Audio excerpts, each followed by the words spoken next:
അൽഫോൺസ് പുത്രൻ സംവിധാനം ചെയ്ത പ്രേമം പുത്തൻ റെക്കോർഡുകൾ മാത്രമല്ല, ഒരിക്കലും മറക്കാനാകാത്ത ഓർമ്മകളും കൂടിയാണ് മലയാള സിനിമയ്ക്ക് സമ്മാനിച്ചത്.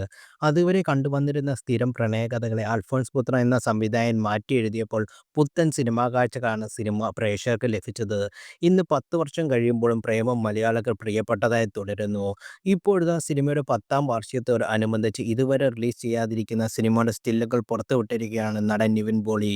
ചിത്രത്തിന്റെ ഷൂട്ടിംഗ് സ്റ്റില്ലുകളും ബിഹൈൻഡ് ദ സ്ക്രീൻ ചിത്രങ്ങളുമാണ് നിവിൻ പോളി പങ്കുവച്ചത്.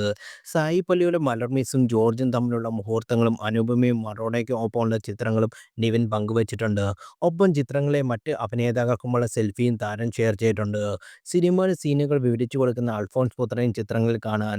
അൽഫോൺസ് പുത്രൻ മാജിക്, നമ്മൾ ഒരുമിച്ച് നെയ്തെടുത്ത ഓർമ്മകൾ, പ്രേമത്തിലെ ഇന്നും അവസാനിക്കാത്ത ആവേശം, വരും വർഷങ്ങളിൽ നമുക്ക് സ്നേഹവും സൗഹൃദവും സിനിമയുടെ സൗന്ദര്യവും ആഘോഷിക്കാം.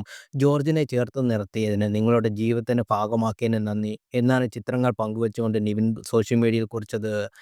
നിവിൻ പോളി അവതരിപ്പിച്ച ജോർജ് എന്ന കഥാപാത്രത്തിന്റെ കൗമാരം മുതലുള്ള 3 കാലഘട്ടത്തിൽ നടക്കുന്ന സംഭവങ്ങളായിരുന്നു പ്രേമം സിനിമയിൽ അവതരിപ്പിച്ചത്. മലയാളത്തിലേക്ക് ഒരുപിടി നല്ല താരങ്ങളെയും അണിയറ പ്രവർത്തകരെയും സംഭാവന ചെയ്ത ചിത്രം കൂടിയായിരുന്നു പ്രേമം. പുതുമുഖങ്ങളായി എത്തിയ സായി പല്ലവി, അനുപമ പരമേശ്വരൻ, മഡോണ സെബാസ്റ്റ്യൻ എന്നിവർ പിന്നീട് സൗത്ത് ഇന്ത്യയിലെ സിനിമകളിൽ തന്നെ വിലപിടിപ്പുള്ള താരങ്ങളായി മാറി. ചിത്രത്തിലെ ഗാനങ്ങളും കഥാപാത്രങ്ങളും, എന്തിന് കോസ്റ്റ്യൂം പോലും അന്നത്തെ യുവതലമുറ ഏറ്റെടുത്തിരുന്നു. മലയാളത്തിന് പുറമെ ചിത്രം തമിഴ്നാട്ടിലും വൻ വിജയം നേടിയിരുന്നു. തമിഴ്നാട്ടിൽ 200 ദിവസത്തോളമാണ് പ്രേമം പ്രദർശിപ്പിച്ചത്. പിന്നീട് ചിത്രം തെലുങ്കിലേക്ക് റീമേക്ക് ചെയ്യുകയും ചെയ്തിരുന്നു.